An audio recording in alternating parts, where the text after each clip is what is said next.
Yeah, good evening, everyone. And again, I'm so happy again to see you all and to have this class with you all.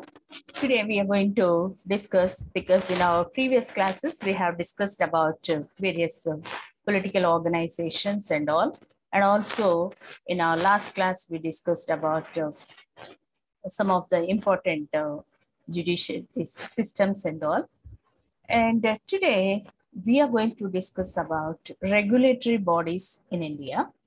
What are the regulatory bodies and how they function and how they are controlling the administrative, either the constitutional bodies or even the statutory bodies and all we are going to discuss.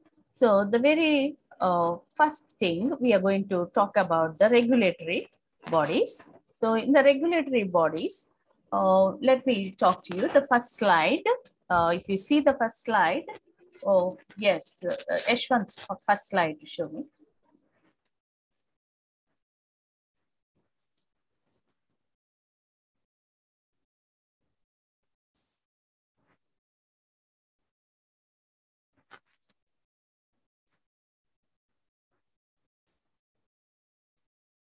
Yeah.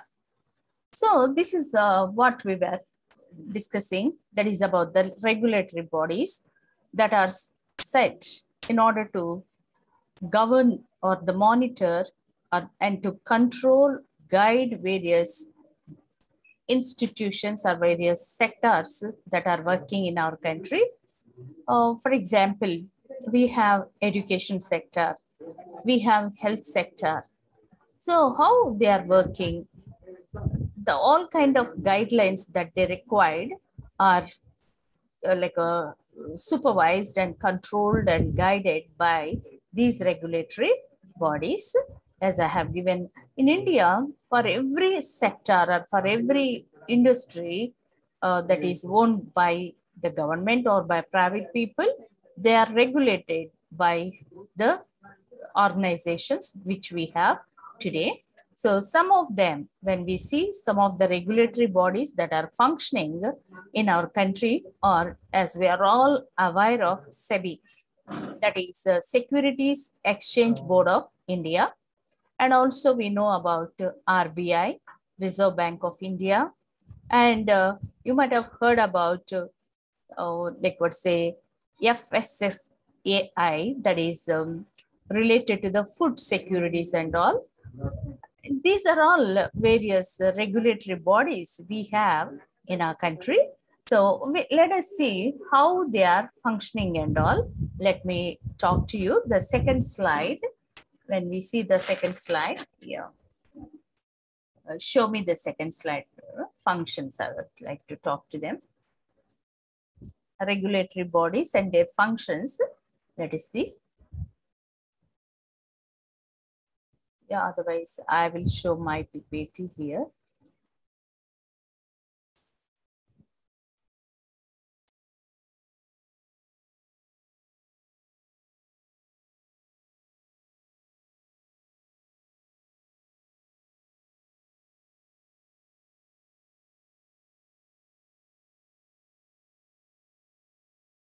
What all the various activities that are taking place in the in various sectors of our country, all these things will be corrected by the regulatory bodies, and they also guides the various sectors, how, what kind of policies they have to formulate and how they have to review them and assess them, and how they have to improve all these operational issues and all. They will be helping the each sector or each sector heads. They give advices, they supervise them, and only supervise is nothing but inspection. Here I have given you the word inspection. So they will inspect, these bodies will inspect regularly the forms, or what say the sectors, or what we call companies. They'll go there and they'll verify it. Okay. And any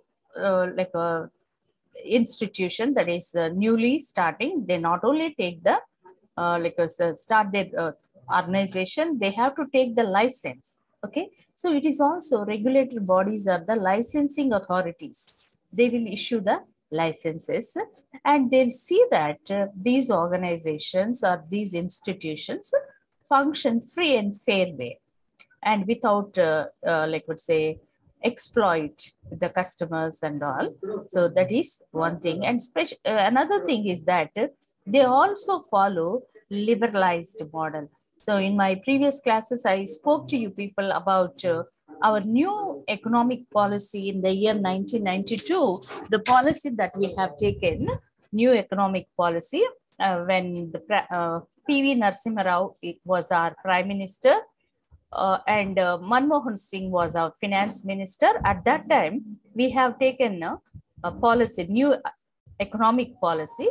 So as per that, these regulatory bodies also will supervise them and help them, and they provide autonomy and what's say private investments and all these things, they will help them. Okay, so these are the very important functions that are conducted by various regulatory bodies.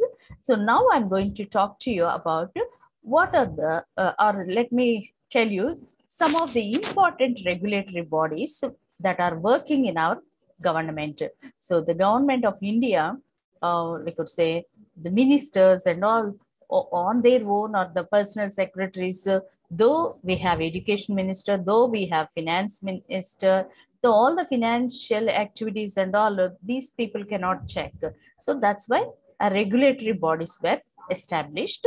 So until if we take some of the regulatory bodies in the beginning years, they don't have a constitutional or like a ad hoc bodies like that, they continued. But in the year 1992, they got like a status, constitutional status, or otherwise statutory body status they got. So let me talk to you about the different, the next slide. We have all different regulatory bodies of our country. Let us see that one. The next one, Yashwant, I want the next one. Yeah, so here you can see the different regulatory bodies that are functioning in our country. The very here, how I have given in the slide, you can see the one which is written in the bold is the sector. Okay, and the name of the regulatory body or a board that is given here. Let me tell you the very first one, Telecom Regulatory Authority of India, TROI we call it as. And it belongs to, or it is in charge or supervised, and it is a regulatory body for the telecommunication tariffs. You know that we have n number of service providers in the telecommunications. So all these telecommunication providers, are they providing free and fair services to the citizens? And or they are like misusing the licenses that are given to them, and are they really providing better services as per the charges that they are taking or collecting from the citizens or customers? These things will be looked after by TROI. We call it as a TROI, which is concerned to the telecommunication services or tariffs. Okay, then here I have given the exactly, it enacts regulations that will increase competition efficiency in the delivery of telecommunication services. So whichever whoever wanted to enter into this sector as a new provider, they have to take the license from them, and as per their guidelines, they have to work. So they'll be watching their, let me tell you one more important thing. They are known as the watchdogs over the services because the very purpose of our government is to provide the different services to the people. So these regulatory bodies on behalf of the government of India, they'll be watching over, they'll be controlling over all these service providers. Okay, so till now we discussed about telecommunication tariffs that regulatory body, which is known as TROI, or full form is Telecom Regulatory Authority of India. That's what its full name. Then we are moving on to the second important, means I have given you only few important, not many. So here, Competition Commission of India. This is another regulatory body which looks after company affairs. N number of companies working in our country as per the Company Act. Okay, so how they are functioning, and in order to promote efficiency, what kind of measures they supposed to take, and these kind of how they are delivering services to the various customers and all, will be looked after by the this regulatory body called Competition Commission of India. Okay, that is the second one. Then the third one is Securities and Exchange Board of India. This is what I have given you in the beginning as an example for regulatory body, because in our day-to-day life, we all of us hearing or listen the name SEBI. And very recently, the one person, Chitra, she is a director previous, and how come she is in the controversial thing also? We have been inquiries are going on, but I'm not going to talk those controversial things here, but I just want to talk to you about the Securities and Exchange Board of India looks after the capital market or the stock market of our country. So it is one of the thing, actually, regarding this only I told you, like in the year 1992, SEBI got a statutory body status. Previous in 1988, it was established, but it doesn't have a that status.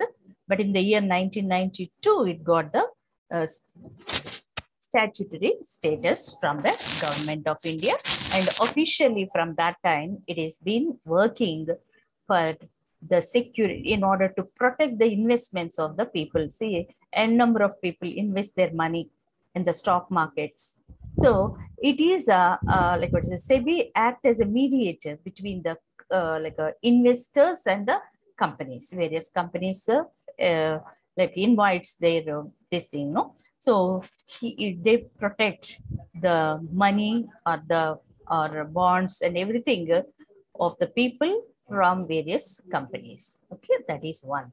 Then we have one more also, that is about Food Safety and Standard Authority of India. This is also the most important. After all, we human beings live and work in order to have a food, isn't it? So food industries, day by day, number of food industries are coming as per our demand. People expecting lots of cuisines, or what we say, that various types of food things we required. And even for the small children also, food industries, various foods they provide, no? So how far they are providing safety measures, how they are taking, manufacturing, how it is, and their distribution and sale of these food products, and all will be looked after by this FSSAI. Okay, the name for this one, Food Safety and Standard Authority of India. Any kind of thing, at any time, this committee, or this body can visit any organization, and can then check. In case if they find any problem with that kind of a food supplier or food industry, they can seal them also. So that kind of power, authority they have, and only from their when they issue license only, any food industry can be established in our country. So it is one of the regulatory body for our country. Okay, so that is food industry related regulatory body we have been discussing. And another important is Medical Council of India, MCI. MCI is related to the medical education. You all know that after all, we understood like how much important is medical services.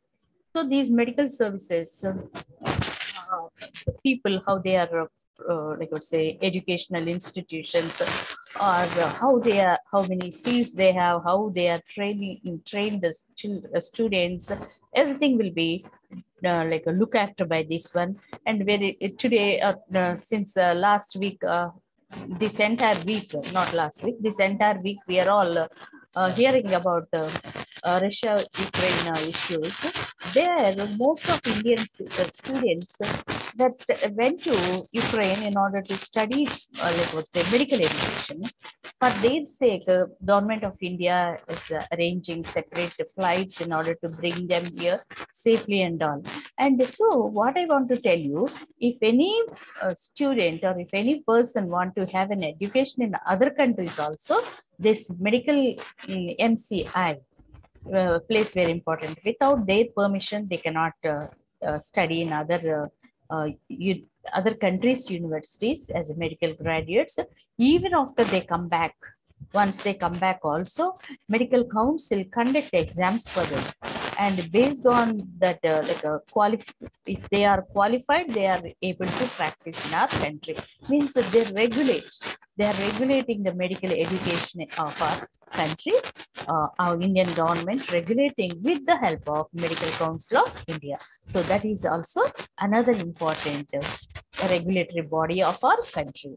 Then let us move on to another one that is about Reserve Bank of India. So as you all know that we have n number of banks in our country, both nationalized banks and private banks at all. So our monetary system, our money matters, financial affairs, everything will be verified and in implementation, what we call it as uh,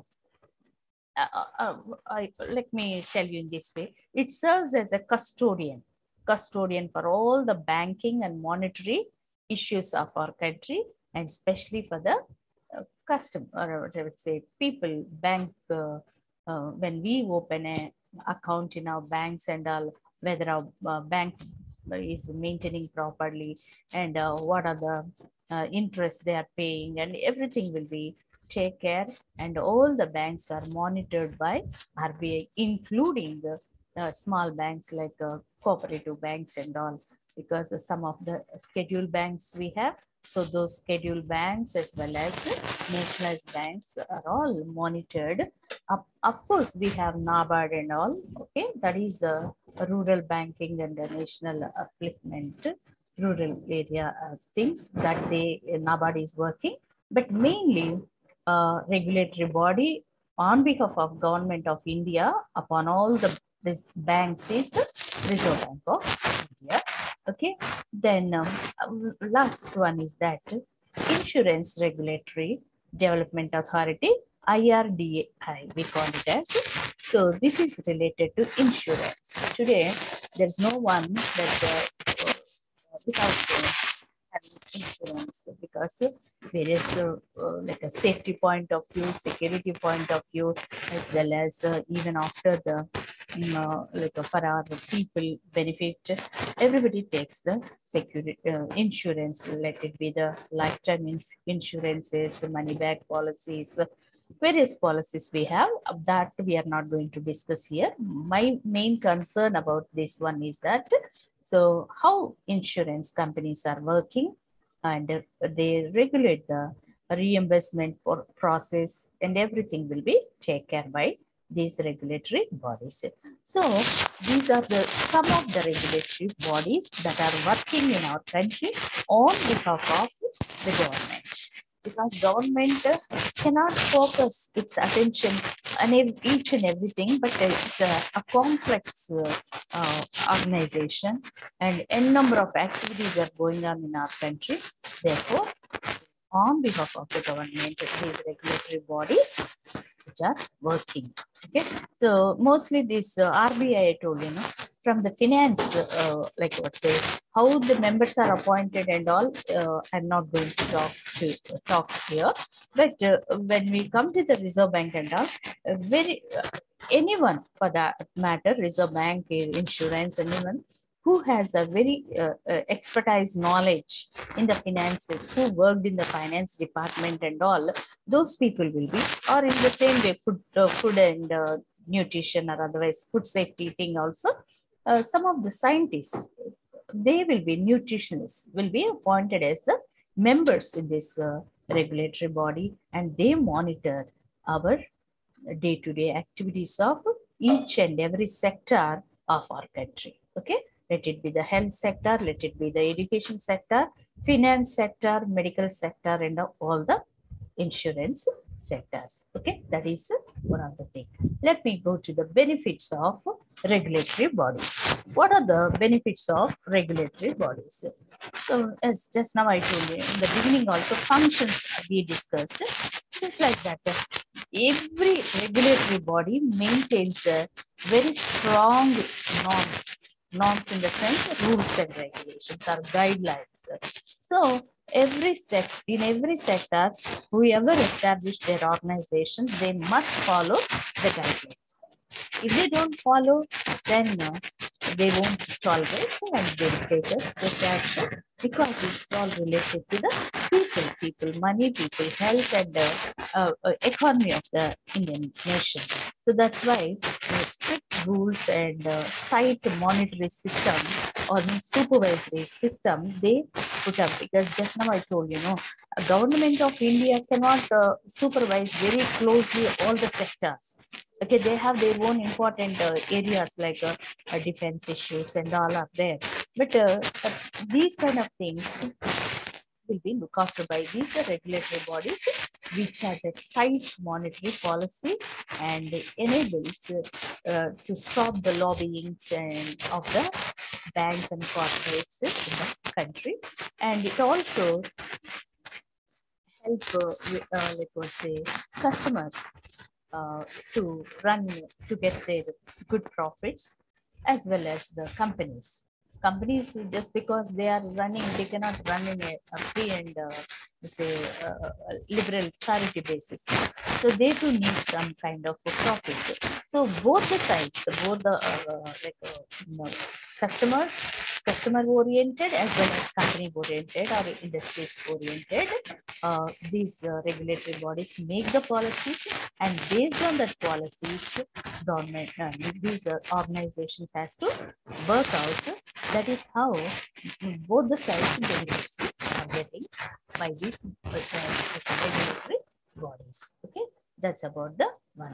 When you come to the next one, various, yeah, this is the last one. Yeah. After the benefits, we have here. Yes. What are the issues on these regulatory? See, after all, every regulatory body consisting of members, isn't it? So how sometimes some people feel that, yeah, just now I said Chitra, Ramachandran or somebody who had this fraud and all, we found, no, how come some kind of mistakes or like corruption, or what we say, that inefficiency, we could able to see, or why they are unable to work up to the mark or up to the expectations, and why there are some let's say criticisms over these regulatory bodies. What are the issues with these regulatory bodies in our country? We will be seeing. Number one is that populist pressures. Populist pressures in the sense, in a democratic country like in our country, you know that a lot of, let's say, we wanted to rule, or a regulatory body wanted to implement the rule of law. All are equal before law. That's the rule of law, they believe. But our politicians, they have their own ideology, ruling parties, opposition parties, no exception for this one. So they will have constantly, they interfere into the regulatory bodies activities or interference, it is more. You might have heard about RBI is not very much interested to waive off the loans and all. See, because if we waive off everything, where does we get the revenue for the nation? So, but various political parties in various states, the ruling parties and all, no, maybe to gain votes or whatever it is, but they have their own policies and they scheme, they announce promises saying that populistic promises, we are waiving off the what we call it as loans for the farmers, for Dwakra people, like that. Any number of like what I say that political interference is there in the country. So that is why people believe that due to this, what we call it as political reasons, some of the regulatory bodies feel that they are not working up to the mark, up to the mark. So the populistic schemes are covering the rule of law policy in the name of eradication of poverty or in the name of equality to uplift the people and all, number of things are. And the second one is ineffective review system. So regulatory bodies and appoints various committees, political committees only in these like what I say companies or various things, and all of them were, they have their own what we call as political legislators, not so strict in certain issues. So therefore, regulation or what's say controlling upon various sectors becoming a little like a leisure or what's say lenient way of things are going on. That is, ineffective review system is one of the reason for not to work the proper way for these issues. Then the next one is selection of non-experts. Why some of the regulatory bodies are not working? And again, I have to take a SEBI issue only. So people now, they were saying that how come Subramaniam got an appointment as an advisor to like a SEBI director? He don't have those many capacities and all, because in the selection process, non-experts are also appointed in the regulatory bodies.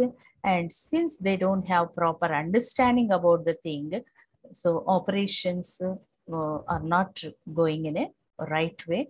So that is one of the thing. And one more is overlapping of powers, pressure of numerous regulatory in our country. As I told you, like we have a number of regulatory bodies. So of course, each body is connected to one sector, but still, because of overlapping of these things, um, accountability is not getting much. So that is one of the problem. And regulatory authorities' recommendations also not thoroughly followed by various companies, various sectors. They are giving their own, like I say, expertise, knowledge. Based on that, they are giving recommendations, but following people are very few. In the sense, the sector heads are not giving much importance to this one. So that is about the regulatory bodies problems, or otherwise like shortcomings, why they are not up to the mark, to say. And in the when it comes to the conclusion, so the regulatory bodies has to be empowered in order to steer the sector. We have to give complete authority to them so that they can, economy can have a uplift, or what say, a smooth way of functioning can be done. So when appointing the regulatory body members or committees and all, government must have appoint the experts, so that, and not only appointing them, we have to follow their guidelines, their suggestions. Then only it is like possible to rule, to get the good reap. We can reap good, like what say, harvest. Okay, so that's my opinion. So then this is all about the regulatory bodies in our country, because in our last classes we discussed about various political administrators and all. But apart from that, these permanent administrators who are taking care of various sectors we discussed.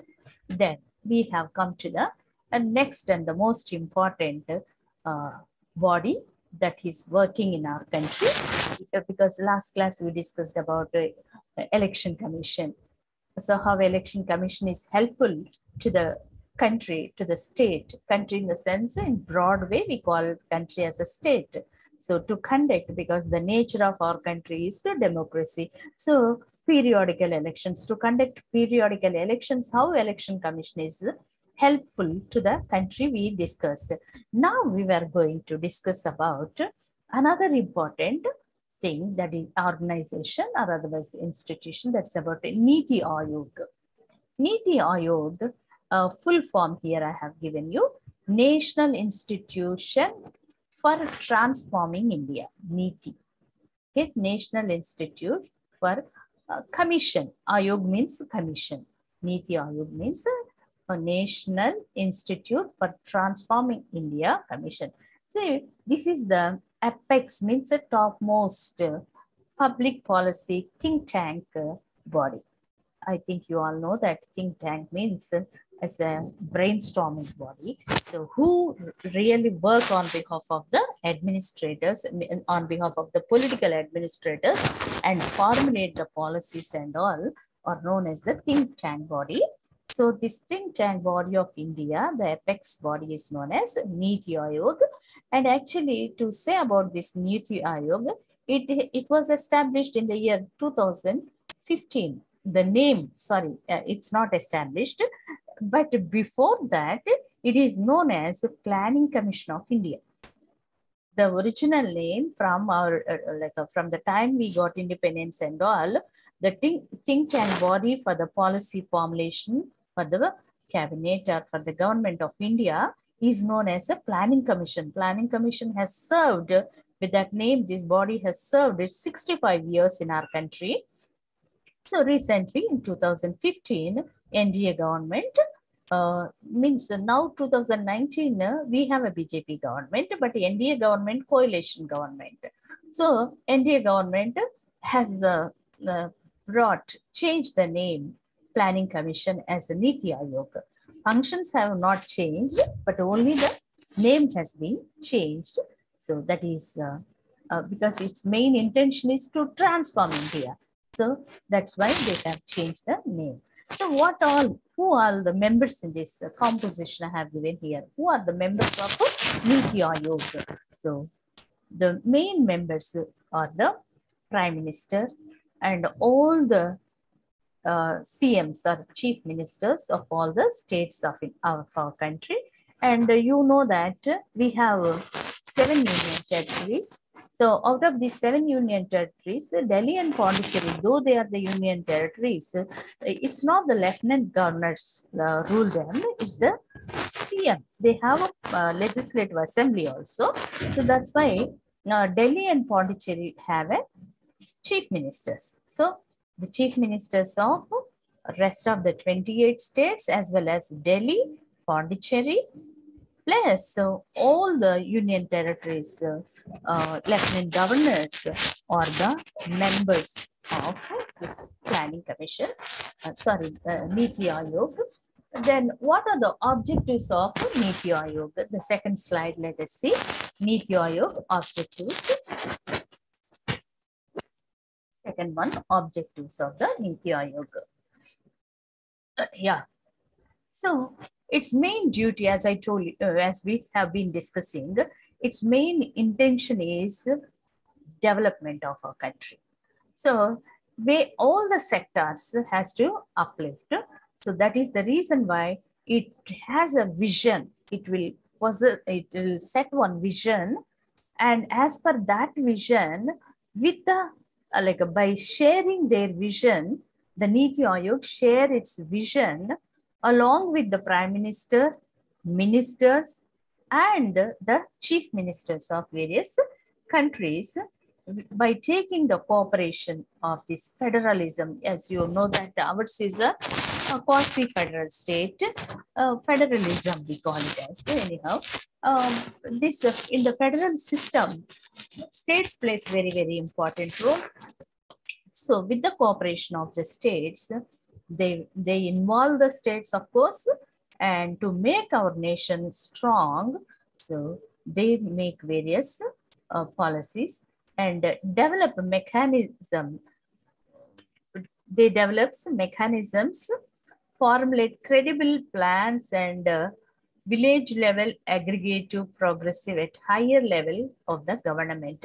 So here the point is, maybe you are able to understand or not, I just want to tell you in a clear way.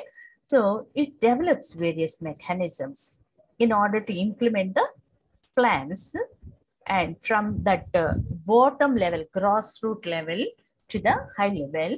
So each establish a proper mechanism to implement its policies. As you all know that 5-year plans and all, so because the government mainly stay for 5 years, no? So that is an idea in olden years, like in our country, 5-year plans we used to formulate. So that's how Planning Commission used to implement within that 5 years of that government, how the like a policies projects has to be implemented and all used to be taken care by this Planning Commission. The same thing also Niti Aayog, various plans and the planning mechanisms also from the grassroots levels, which makes it. And it also looks after the national security incorporated in the economic strategy and the policy.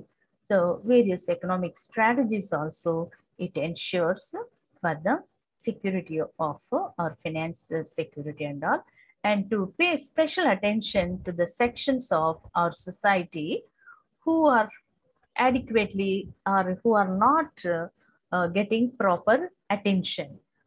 So we call them as a targeted groups.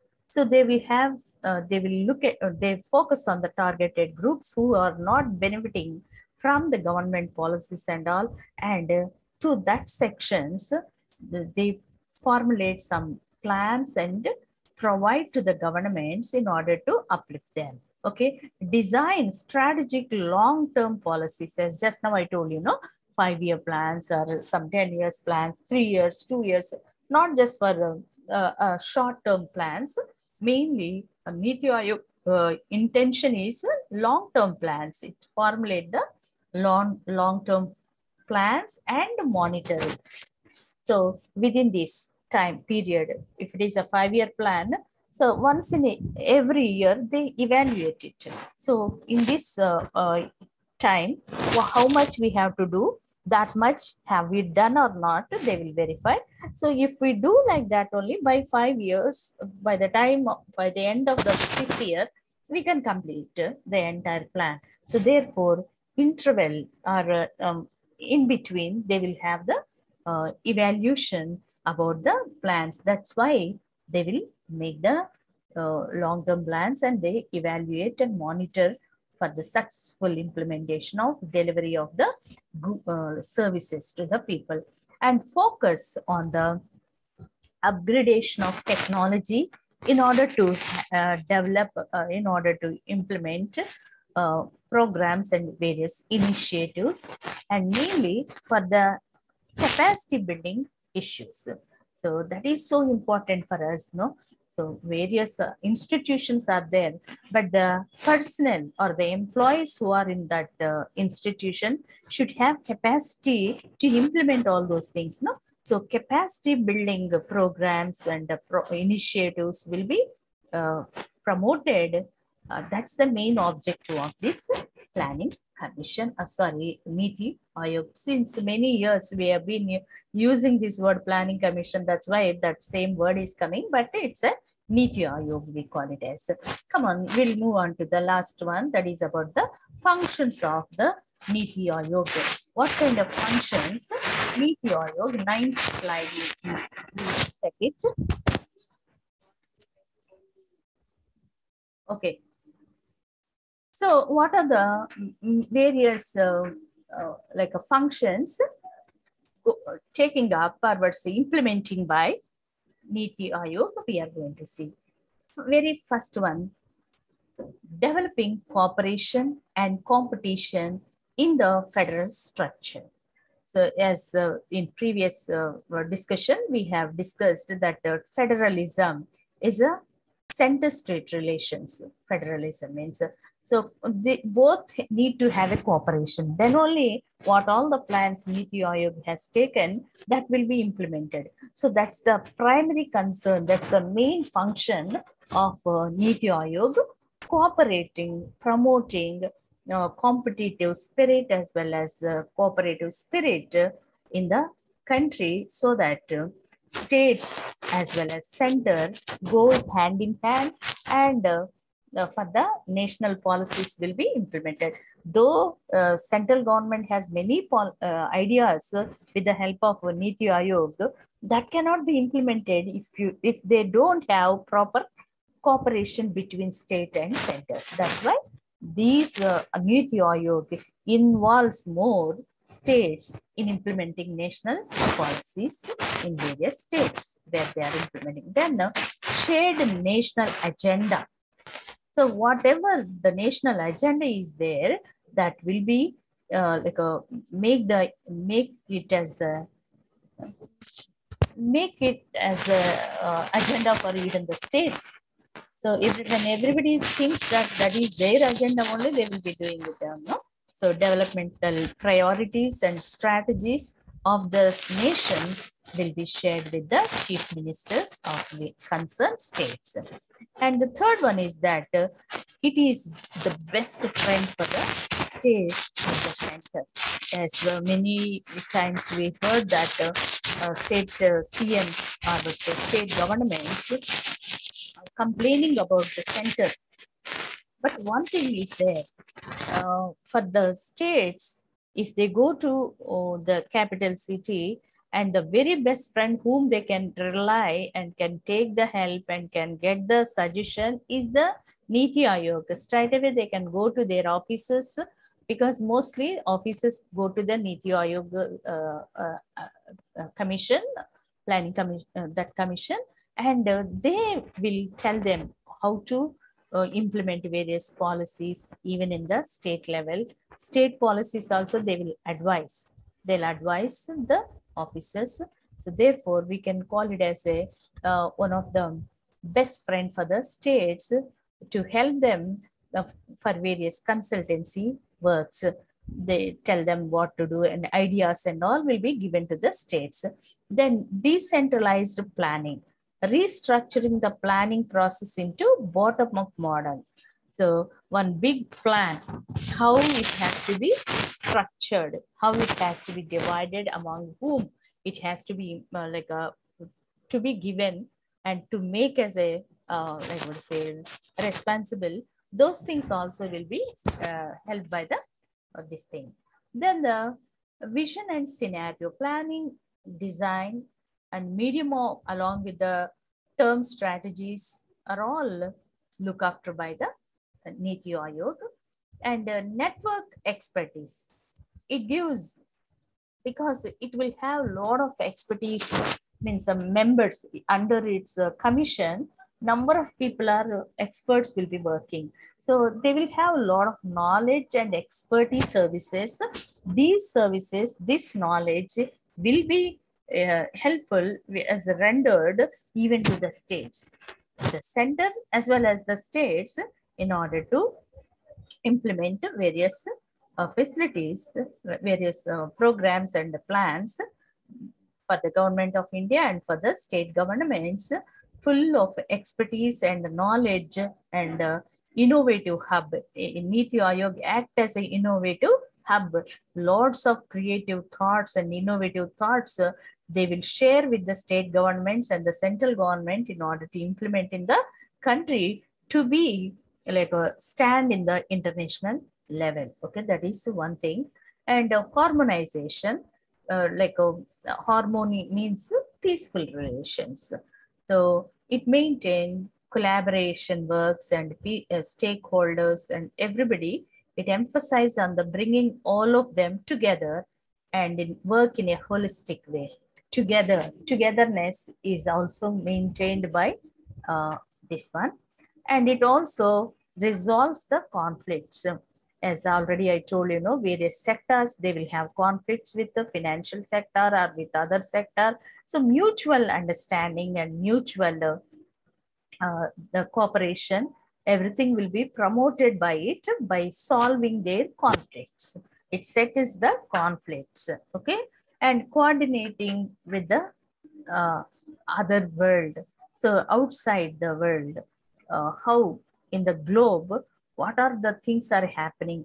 So taking the resources of various countries or various resources in the sense here, knowledge, technology, okay, so expertise, they will borrow and they will go visit and take their expertise in order to make various plans and implement various plans in our country. So therefore, what I would like to tell you is that Niti Aayog, as per its name, that is a transforming India, okay, as to stand up to the name, it takes the help of the technology that is utilizing by various countries and try to implement in our nation.